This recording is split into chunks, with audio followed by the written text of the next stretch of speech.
யோவான் 13:20.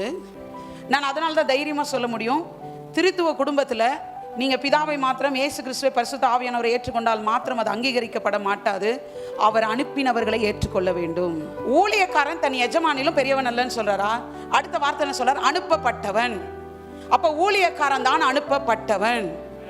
இப்போ அந்த வசனத்தை வாசிச்சு பாருங்க. நான் அனுப்பினவனை நீங்கள் ஏற்றுக்கொண்டால் என்னை. யாரை இயேசு அனுப்பினார்? ஊழியர்களை.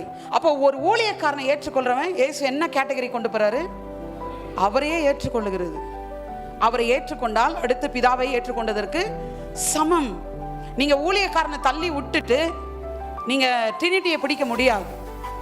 ஏன்னா ட்ரினிட்டி, இப்போ ட்ரினிட்டியில 3 பேர் இல்லை 4 பேர் இருக்காங்க. அது நீங்கன்னு சொல்ல மாட்டேன், அது ஊழியக்காரன்னு சொல்லுவேன் தைரியமா. ஏங்க எத்தனை பேர் நம்புறீங்க திருத்துவத்தை நம்பினாதான் பரலோகத்துக்கு போக முடியும்னு? அதனால தான் அவர்களுக்கு பெயர் அவருடைய ஸ்தானாதிபதி.